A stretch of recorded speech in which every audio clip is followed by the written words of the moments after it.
오늘 주일 예배는 오늘 또 여기 한 제목을 택해서 은혜에 관해서 함께 나누고자 합니다. 제목이요, 용서는 은혜의 문을 엽니다. 읽어볼까요? 시작.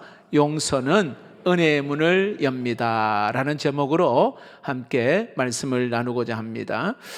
저는 이 용서에 대해서 말씀을 준비하면서 내 자신을 한번 돌아봤어요. 내가 혹시 용서하지 못하는 사람이 있는가?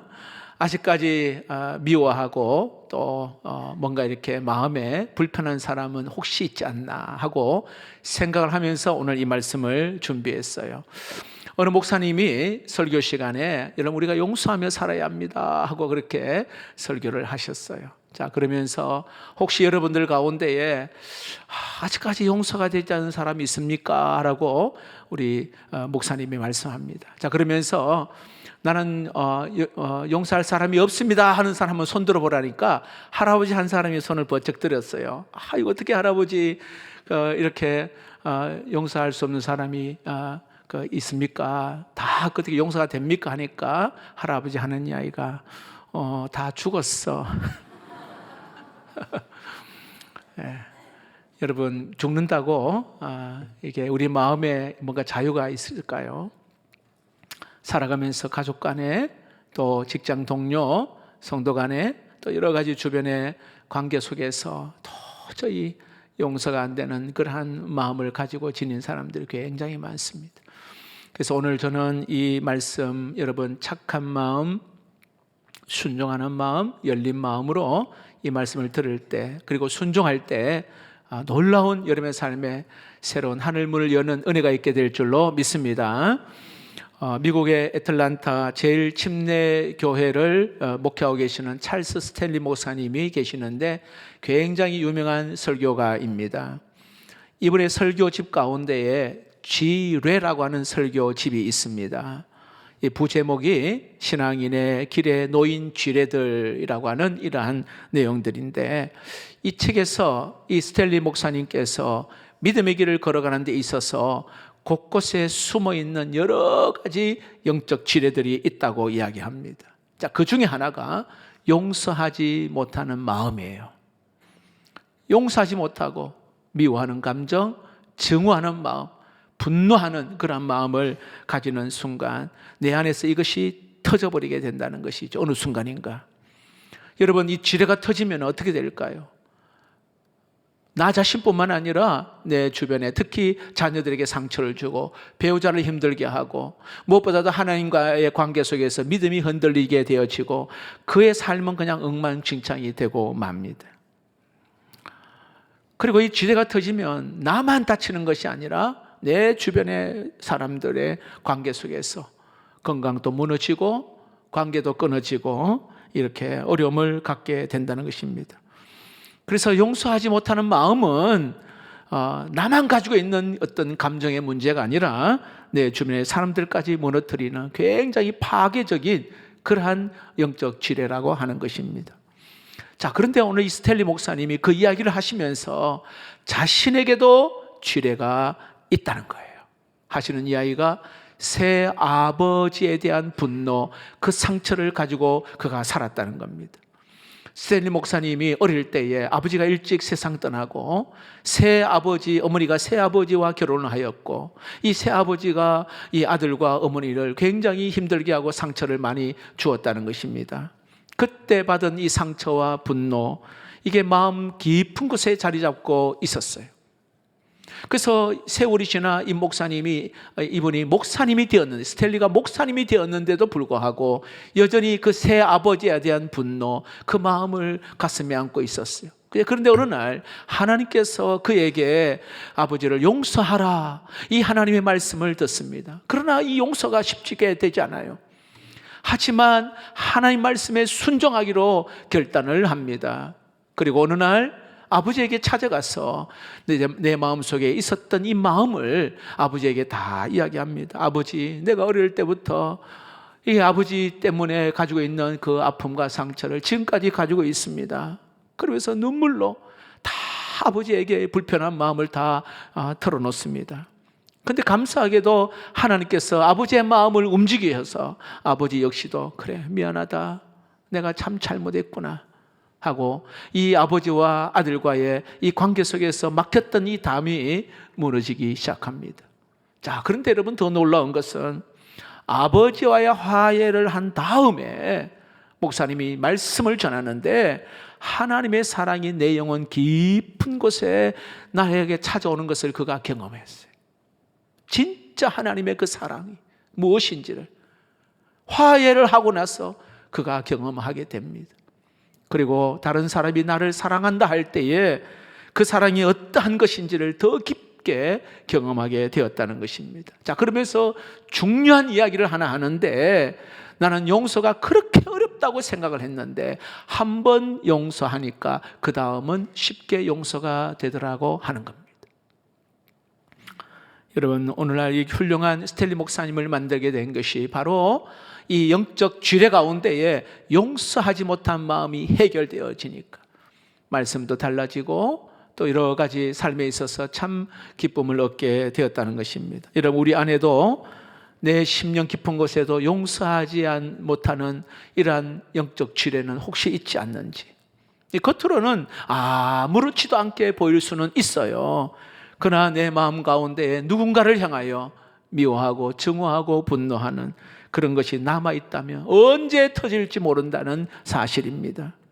저는 오늘 이 말씀을 통하여 우리 마음속에 숨겨진 어떤 이러한 용서하지 못한 마음들을 발견하고 용서의 은혜가 임하는 예배가 되기를 주의 이름으로 축복합니다. 자, 오늘 본문은요, 우리가 잘 알고 있는 용서할 줄 모르는 종의 비유를 오늘 예수님께서 말씀하고 있습니다. 자, 먼저 어떻게 시작하냐면 베드로가 예수님께 이렇게 말합니다. 아니, 21절 말씀에 보니까 그때 베드로가 나와 이르되 주여, 형제가 내게 죄를 범하면 몇 번이나 용서하여 주리이까? 7번까지 하오리까? 이렇게 이야기합니다.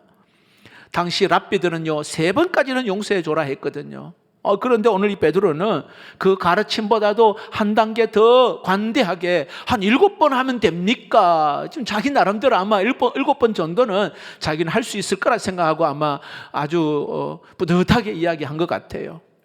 그런데 예수님께서는 전혀 다른 대답을 하셔요. 22절 말씀입니다. 읽어볼까요? 시작. 예수께서 이르시되 내게 이르노니 7번뿐 아니라 7번을 70번까지라도 할지니라. 자, 7번 곱하기 70 몇 번이에요? 490번 숫자로 계산하면 그래요. 여기에 7번 77이라는 숫자는 성경의 완전함을 나타내는 수예요. 그래서 숫자로 계산하는 것이 아니라 끝없이 용서하라, 이런 의미가 여기에 포함되어 있어요.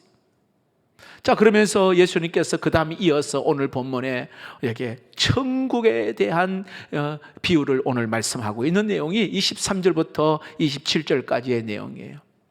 어느 한 임금이 이제 종들과 이제 결산을 하는 그때가 되었어요. 근데 그 가운데에 한 종이요, 1만 달란트의 빚을 진 종이 있어요. 도저히 갚을 수가 없으니까 임금이 어떻게 명령합니까? 네 몸과 너 아내와 자식과 소유를 다 팔아, 갚아라.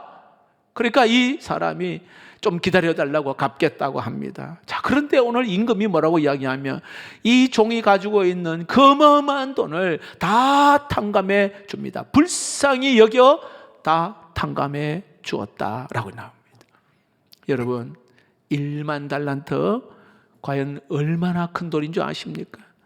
우리 쉽게 이해가 되지 않을 텐데 당시 로마 화폐 단위로 말하면, 자, 1데나리오는요 오늘 우리가 하루 노동하는 임금 정도, 예를 들어 한 10만 원으로 생각해 봅시다. 1데나리오. 근데요 1달란트는요 6,000데나리온이에요. 다시 말하면 6,000일 동안 한 20년 동안 일을 해야 1달란트를 갚을 수가 있어요. 자, 그런데 오늘 성경에 몇 달란트라고요? 1만 달란트, 1만 달란트. 1만 달란트의 빚을 졌어, 1만 달. 이건 엄청난 금액, 엄청난 금액. 근데 오늘 임금이요, 바로 여기 1만 달란트 빚진 그 값을 다 탕감해 줬어요. 이 빚은요, 인간의 힘으로는 도저히 갚을 수 없는 그 빚을 이야기합니다. 그런데 오늘 임금이 그 빚을 탕감해 주었어요. 이거를 임금님의 은혜라 설명할 수가 있습니다. 여러분, 은혜가 뭐예요? 우리는 도저히 받을 자격이 없는 자에게 하나님이 부으시는 특별한 선물이 바로 은혜입니다. 여러분, 이 종이 얼마나 기뻐했을까요? 이 빚 때문에 힘들었는데 이제는 이 탕감해 주니 진짜 자유인이 되었어요. 여러분, 이것은 오늘 우리가 죄에 눌려 살 수밖에 없는, 죄 가운데 죽을 수밖에 없고 죄로 말미암아 지옥 갈 수밖에 없는 우리가 예수 그리스도의 은혜로 죄의 짐에서 벗어나 자유인이 되었다는 사실을 오늘 말씀해 주고 있는 내용이에요. 자, 보세요. 이렇게 1만 달란트 탕감받은 이 종이요, 그 다음 내용에 보니까 길을 가다가 자기에게 빚을 진 한 종을 만나는데, 한 사람을 만나는데 28절, 29절, 30절 한번 볼까요? 그 종이 나가서 자기에게 100데나리온 빚진 동료 한 사람을 만나 붙들어 목을 잡고 이르되 빚을 갚아라 하매 그 동료가 엎드려 간구하여 이르되 내게 참아 주소서 갚으리다 하되 허락하지 아니하고 이에 가서 그가 빚을 갚도록 옥에 가두거늘. 자, 여러분, 100데나리온은 한 100일 정도 일을 하면 갚을 수 있는 품삯입니다. 그런데 오늘 이 종은요, 자기에게 100데나리온 빚진 사람 목을 잡고는 갚아라 이야기하는 거예요. 좀 더 기다려달라, 그럼 갚겠다 하는데 용서하지 않고 어떻게 해요? 그냥 옥에 가두어 버렸습니다. 여러분, 이 종의 문제는 자신이 얼마나 큰 빚을 탕감받은 일을 잊어버린 거예요. 자신이 받은 용서를 잊어버렸어요. 자신이 받은 은혜를 오늘 그는 잊어버렸단 말이에요. 자, 이 소식을 들은 임금이요, 크게 분노합니다. 31절에서 33절, 그 동료들이 그걸 보고 몹시 딱하게 여겨 주인에게 가서 그 일을 다 알리니 이에 주인이 그를 불러다가 말하되 악한 종아, 내가 빌기에 내가 네 빚을 전부 탕감하여 주었거늘 내가 너를 불쌍히 여긴 것 같이 너도 내 동료를 불쌍히 여김이 마땅하지 아니하냐 하고 라고 하면, 자, 임금이요, 오늘 이 사람을 악한 종이라 그렇게 책망합니다. 악한 종. 오늘 여기에 너도 동료를 불쌍히 여기는 것이 마땅하지 않느냐, 다시 말하면 너도 그렇게 해야 되지 않느냐, 오늘 예수님께서 그렇게 말씀합니다. 여러분, 오늘 우리에게도 우리 주변에 있는 사람들에게 은혜를 베풀고 용서하지 않는 삶을 산다면 오늘 우리 역시도 하나님께서 여기에 악한 종아 하며 책망받을 것입니다. 우리 그리스도인들은요, 정말 은혜를 베푸는 데 있어서는 계산을 해서는 안 돼요. 계산을 해서는 안 돼요. 내가 이만큼 내가 용서했으니까 너도 이만큼 해라, 이거. 내가 너 한 번 용서했으니까 너도 한 번 용서해라, 이렇게 계산하는 것이 아닙니다. 우리는 이미 계산할 수 없는 은혜를 받은 사람인 줄로 믿습니다. 어마어마한, 정말 죄로 말미암아 죽고 죄에 눌려 살 수밖에 없는 그런 철저히 부패하고 타락한 그러한 자인데 하나님의 은혜로 하나님의 자녀가 되는 권세를 얻게 된 것입니다. 오늘 이 종은 바로 자신이 받은 이 은혜를 잊어버렸어요. 그래서 오늘 이 임금은 그 악한 종을 옥졸에게 넘겼다 말합니다. 34절 말씀을 읽어볼까요? 시작. 주인이 노하여 그 빚을 다 갚도록 그를 옥졸들에게 넘기니라. 자, 이 악한 종에게 다시 1만 달란트 빚을 다 갚으라고. 여러분, 빚 갚을 수 있을까요? 갚을 수가 없는 거예요. 결국은 영원히 그것에서 벗어날 수 없게 됨을 오늘 이야기합니다. 자, 그러면서 예수님께서 오늘 끝에 마무리하는 말씀을 한번 보시죠. 비유를 마무리하면서 35절에 같이 읽어봅시다. 시작. 너희가 각각 마음으로부터 형제를 용서하지 아니하면 나의 하늘 아버지께서도 너희에게 이와 같이 하시리라. 자, 이게 중요한 말씀이요. 마음으로부터. 이 말은요, 근성으로 용서하라는 것이 아니고요, 정말 진심으로 마음 깊은 곳에서 용서하라. 오늘 그렇게 말씀합니다.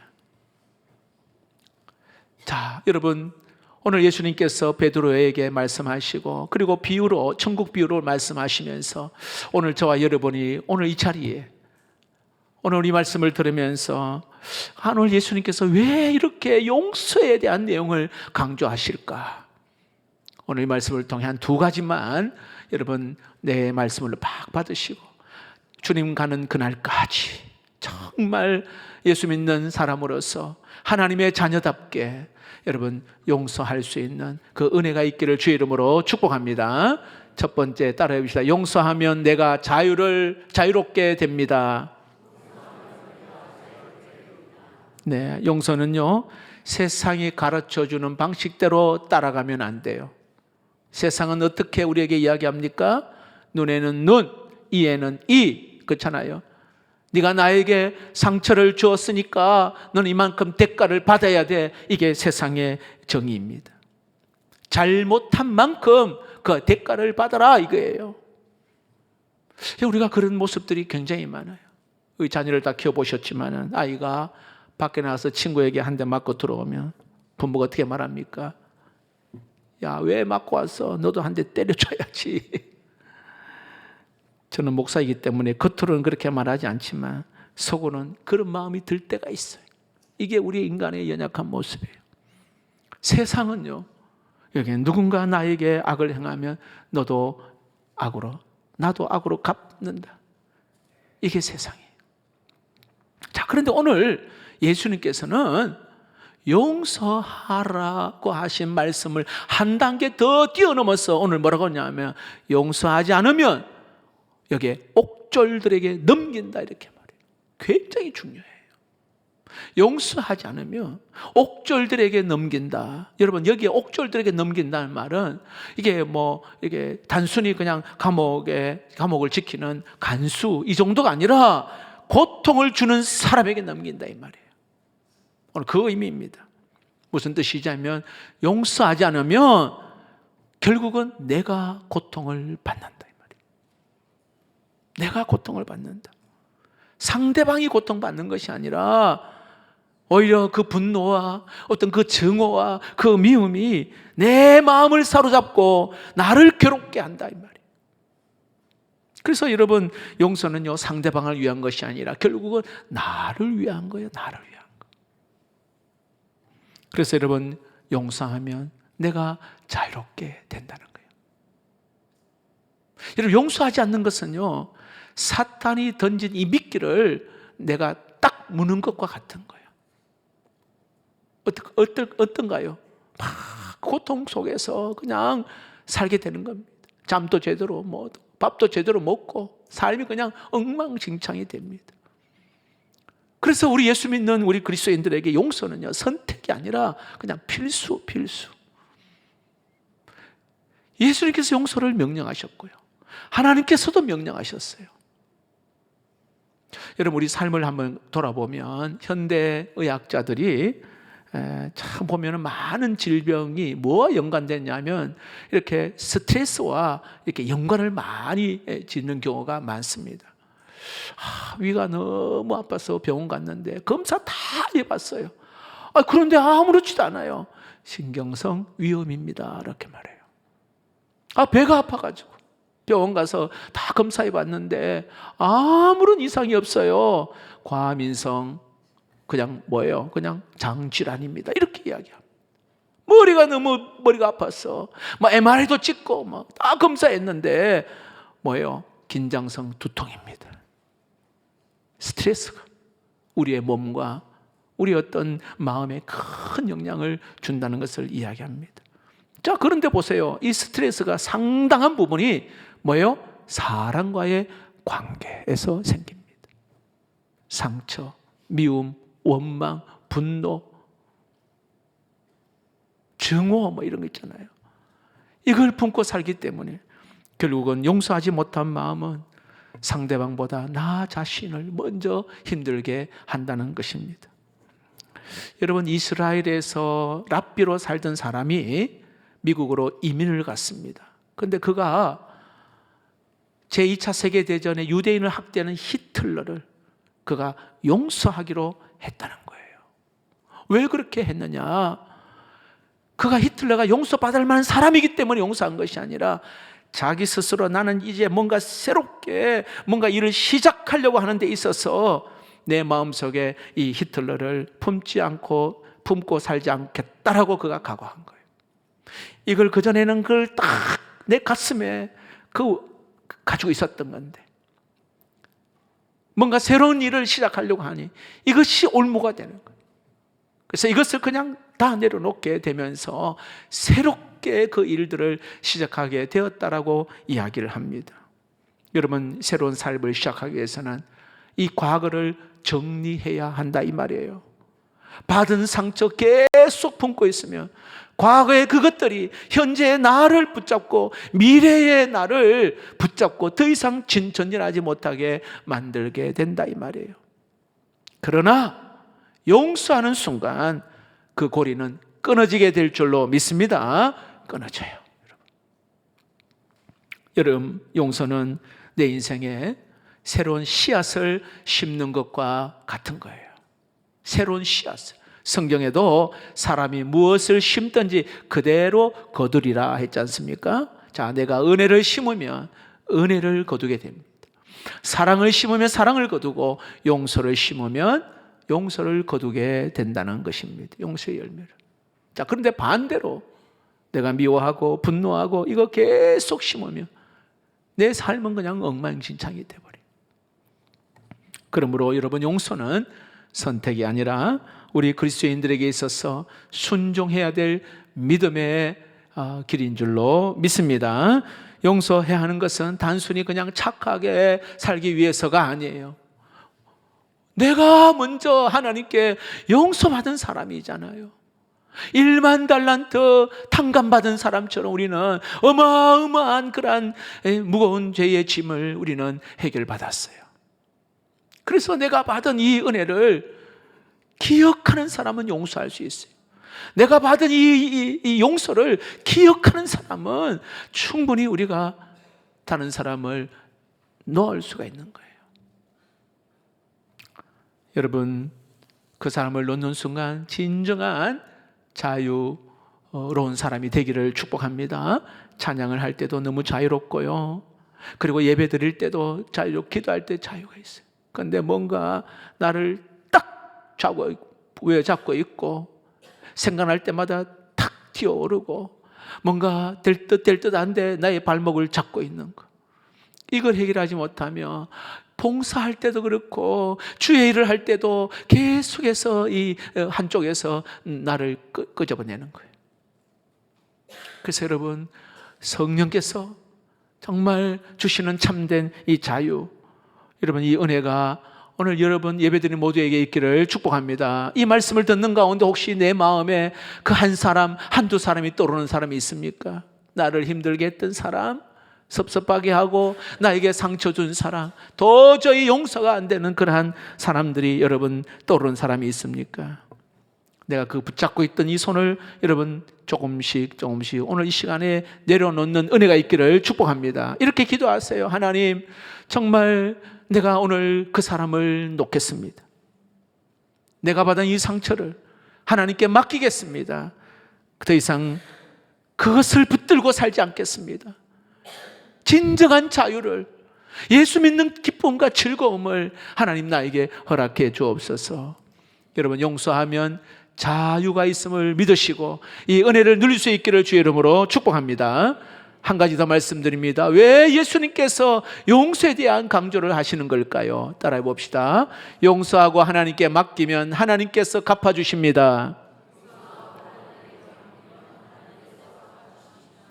자, 용서의 말씀을 우리가 들으면 우리의 마음속에 어떤 생각을 가지게 되느냐 하면, 그러면 내 억울하면 누가 갚아줍니까? 여러분, 그렇게 생각할 수 있잖아요. 내가 용서하면 내 손해만 보는 거 아닙니까? 라고 생각할 수가 있습니다. 그러나 그렇지 않아요.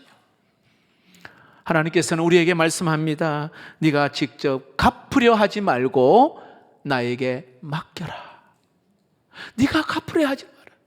나에게 맡겨라 말하는 거예요. 자, 로마서 12장 19절입니다. 읽어봅시다. 시작. 내 사랑하는 자들아, 너희가 친히 원수를 갚지 말고 하나님의 진노하심에 맡기라.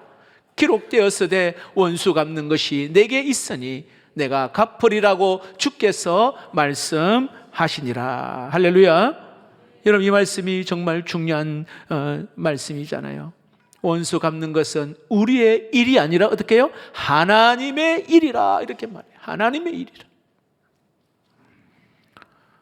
내가 직접 갚으려고 하면 온갖 생각이 다 됩니다. 저 사람 왜 나에게 이렇게 했을까? 내가 얼마나 억울한데. 내가 하려고 하면 생각이 많아져요. 나도 똑같이 갚아줘야지. 그러다 보면 우리의 마음속에 분노는 쌓이고 화는 계속해서 자라게 되고, 때로는 정말 결국에는 상대방 때문에 내가 더 큰 고통을 받게 된다는 것입니다. 그래서 하나님께서 말씀하는 거예요. 네가 직접 갚으려 하지 마라. 그 문제는 내 손에 맡겨라. 이렇게. 하나님께 맡긴다고 해서 포기하는 것을 말하는 게 아니에요. 하나님을 믿는 거예요. 하나님을 믿는 거. 하나님, 제가 이 일을 해결할 수 없습니다. 제가 이걸 갚으려고 하면은 내 마음이 무너질 수밖에 없습니다. 그러니 하나님께 맡깁니다. 이렇게 기도할 수 있기를 축복합니다. 하나님께서 하시도록 그렇게 맡기고 기다리는 거예요. 우리가 모든 것을 직접 해결하지 않아도 됩니다. 왜냐하면 하나님은 나의 이 억울함, 지금 나의 눈물, 나의 어떤 그러한 상처 다 알고 계셔요. 다 알고 계십니다. 그러므로 용서는요, 결국 믿음의 문제예요. 믿음의 문제. 하나님의 살아계심을 믿는다면 모든 것을 여기에 직접 해결하려고 하지 않고 하나님께 맡기는 그 용기가 필요한 것입니다. 오늘 우리가 이 땅을 살아가는데 얼마나 여러분 화낼 일이 많아요. 상처받는 일도 많고 억울한 일이 얼마나 많은지 모릅니다. 하지만 여러분, 화내고 분노하고 때로는 증오하는 그런 삶이 아니라 용서하고 베풀고 나누는 삶을 살아가는 것. 왜 그럴까요? 받은 은혜가 너무 크기 때문에 그래요. 조금만 한번 생각해 보십시오. 1만 달란트 탕감받은 사람처럼 받은 은혜가 어마어마하기 때문에 그런 거예요. 여러분, 간단해요. 여러분, 주변을 지옥으로 만들고 싶습니까? 어렵지 않습니다. 내가 받은 대로 갚아주면 금방 내 주변이 말 그대로 순식간에 지옥이 됩니다. 여러분의 가정과 여러분의 주변을 천국으로 만들고 싶습니까? 용서하십시오. 그러면 주변을 천국이 될 것입니다. 내가 먼저 용서하고 내가 먼저 손 내밀고 내가 먼저 베풀면은 여러분, 그것이 새로운 길을 열어주실 줄로 믿습니다. 자, 그런데 여러분, 우리가 이 말씀을 준비하면서도 내가 생각하면서 용서해야 될 사람이 멀리 있는 사람이 아니라는 거예요. 강원도, 제주도 멀리 있는 사람이 아니고 가장 가까이 있는 사람일 때가 많아요. 진짜 용서해야 될 사람. 자, 예를 들어 여러분, 길을 가다가 모르는 사람인데 커피를 내 옷에 다 쏟아버렸어. 이 사람이 너무 깜짝 놀라. 아이고, 죄송합니다. 정말 죄송합니다. 어떻게 하시겠어요? 기분 굉장히 나쁘지만 어느 정도 이해하면서 아유, 괜찮습니다. 그러니까 실수할 수도 있죠. 자, 그래, 할 수 있어요. 근데 똑같은 일인데 만약에 여러분, 남편에게, 아내에게 만약에 이 커피를 막 쏟았다. 자, 아침부터 기분 굉장히 나쁜데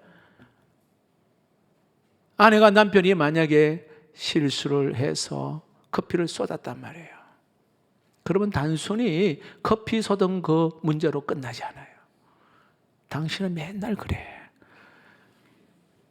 내가 몇 번이라고 내가 조심하라고 했잖아. 과거에 섭섭한 것까지 다 나옵니다.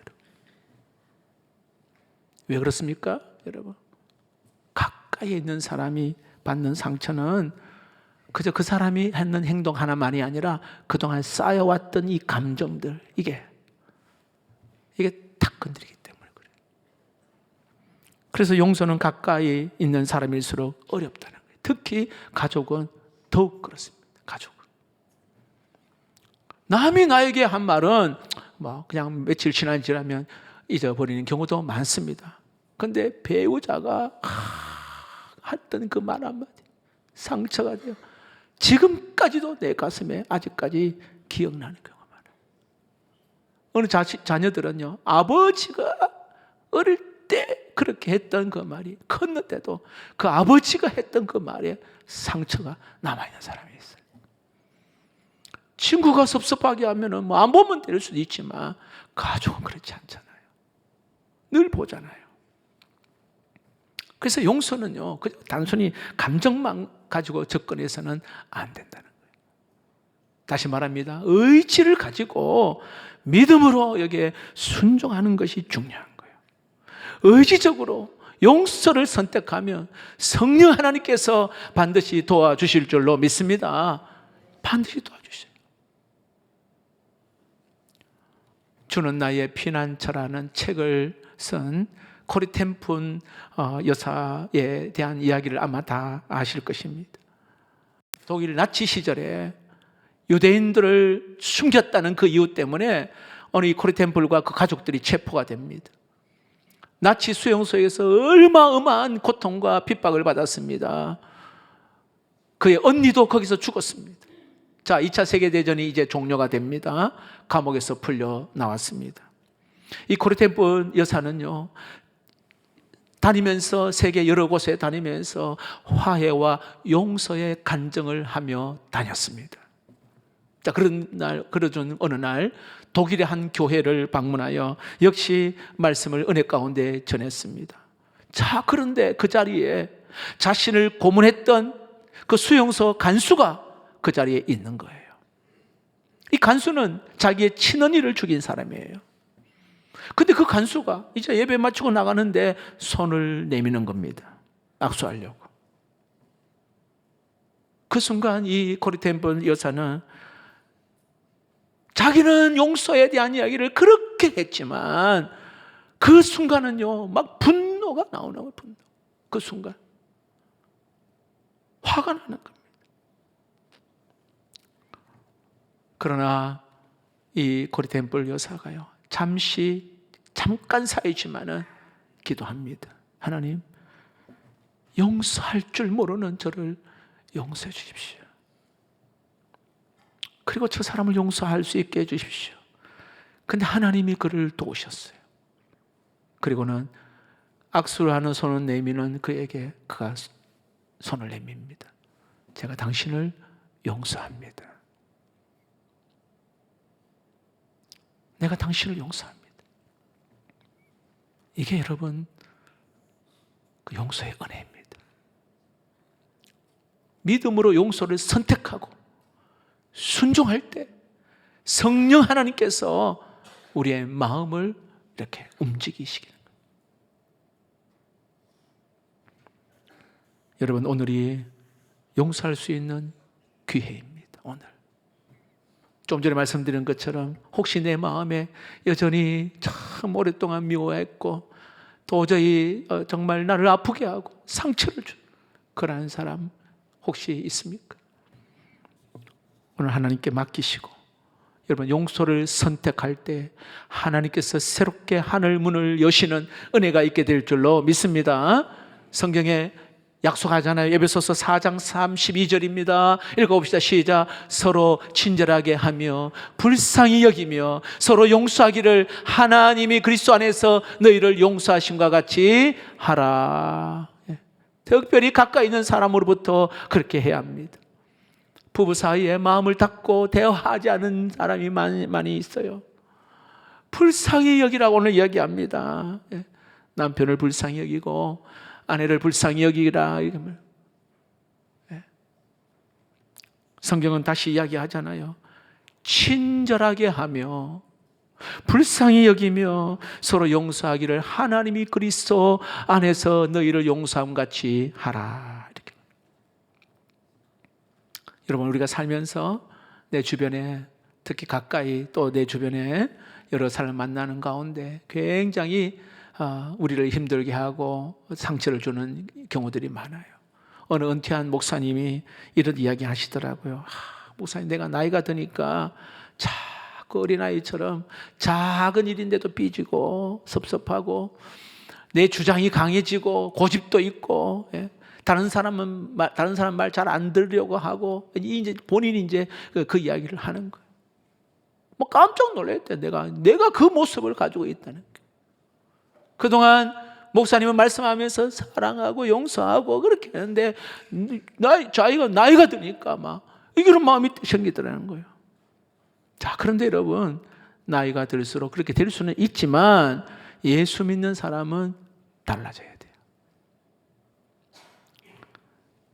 예수 믿을수록 까다로운 사람이 아니라 너그러운 사람이 되기를 축복합니다. 나이가 들수록 호인이 돼요. 호인.